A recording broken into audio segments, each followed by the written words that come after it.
सेंद्रिय पदार्थ वाढवण्यासाठी दोन गोष्टीनं काम करता येईल की जे आपल्याला जमिनीच्या भौतिक अवस्था आणि जमिनीच्या तुमच्या जैविक अवस्था ह्या टिकवून ठेवून आपल्याला दोन गोष्टी करता येतील. एक तर जमिनीच्या भौतिक अवस्था टिकवून ठेवण्यासाठी जमिनीमध्ये असलेलं जे काय आपलं प्रमाण आहे, सँडचं, सिल्टचं, क्लेचं किंवा जमिनीचं वॉटर होल्डिंग कॅपॅसिटी असेल किंवा बल्क डेन्सिटी असेल, द्रव्य घनता जी आहे म्हटलं जाते जमिनीची, हे सर्व टिकवून ठेवण्यासाठी सेंद्रिय गर्भ वाढवणं गरजेचं आहे.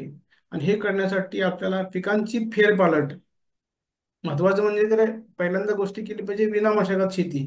की विना मशागत शेतीमध्ये आपण कुठल्याही प्रकारे जमिनीमध्ये आपण जेव्हा कुठली बी नांगरटी करतो किंवा म्हणजे जे काही पाळ्या मारतो, आपण रोटा मारतो, त्यावेळेला उन्हाशी आपण जेव्हा जे पिकाला हे करतो, जमिनीला उन्हाला उघडं पाडतो, तेव्हा उघडं पाडलेल्या जमिनीतून आपल्या जमिनीत असलेला जो कार्बन डायऑक्साईड आहे त्याचं कार्बनचं ऑक्सिडेशन व्हायला चालू होतं आणि तो कार्बन आपल्या हवेमध्ये निघून निघून जातो.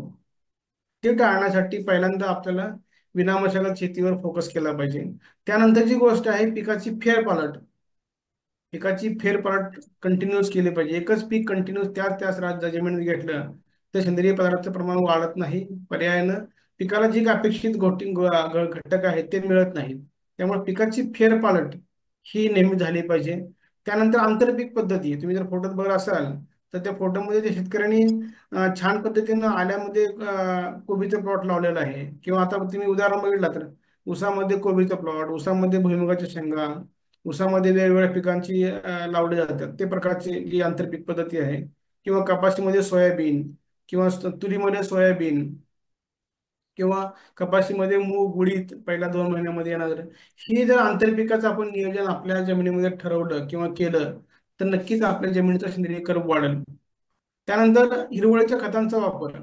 आता आपल्याला माहित आहे की आपण पुढच्या महिन्यात मेच्या एंडला अक्षय आपण आपल्या जमिनीमध्ये हळद लावणार आहोत किंवा आलं लावणार आहोत किंवा कुठलं महत्वाचं पीक लावणार आहोत कॅश क्रॉप म्हणून. त्याच्या अगोदर 1-2 महिने जर आपण हिरवळीच्या खतांचा वापर केला, पेरडून दिलेला असेल आणि फुलोऱ्याच्या अवस्थेमध्ये यायच्या अगोदर ते हिरवळीचं खत जमिनीमध्ये गाडलं गेलं तर जमिनीतला, मगाशी जर म्हणलं की सेंद्रिय पदार्थाचं प्रमाण 5% आहे, 5% पाहिजे, ते कुठेतरी 5%पर्यंत न्यायला आपल्याला या सेंद्रिय पदार्थ या सेंद्रिय पदार्थांचा जे काही बायोमास तयार होणार आहे हिरवळीच्या खतामुळं, मग तो त्याग असेल, ढेंचा असेल, जो जो तुम्हाला ज्या भागात तुमच्या मिळेल ते ताक किंवा ढेंचा, या दोन पिकांना जर आपण लागवड केली आणि त्या पिकांना जर जमिनीमध्ये फुलोऱ्याच्या अगोदर गाडलं तर नक्कीच हिरवळीच्या खतांचा वापर जमिनीमध्ये केला तर सेंद्रिय पदार्थ वाढायला मदत होते.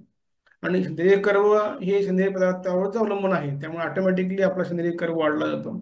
त्यानंतर पिकाची फेरपालट जी आहे, पिकाची फेरपालटीनंतर पिकाचं अवशेष व्यवस्थापन जे महत्वाचं आहे, की अवशेष आपल्या पिकामध्ये जे असलेले पिकाचे अवशेष आहेत ते बऱ्याच वेळा ऊस गेला की आपण ऊसाचं पाचच जाळून टाकतो.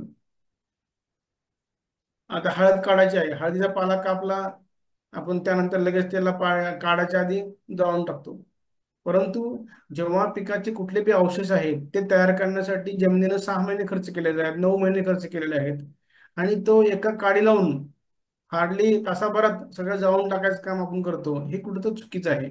त्यामुळे त्या पिकांच्या औषधांचा कसा वापर करता येईल, कुट्टी करून करता येईल का, किंवा मध्ये आपल्या बगलामध्ये घालून त्याचा कुजवता येईल का, सगळं आपल्या जमिनीमध्ये वापर करता येईल का, अशा प्रकारे वेगवेगळ्या आयडियाज त्याचा यूज केल्या पाहिजे. त्या पिकाचं जे काही पाचट आहे ते पिकाचं पाचट हे जमिनीमध्येच गेलं पाहिजे.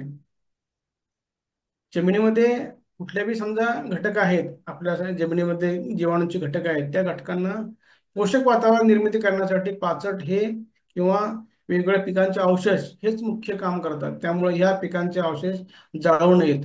तर या जर सेंद्रिय पदार्थांचा आपण जमिनीमध्ये वापर केला तर नक्कीच सेंद्रिय कर्बाचं प्रमाण भौतिक पद्धतीने वाढायला मदत होईल. धन्यवाद.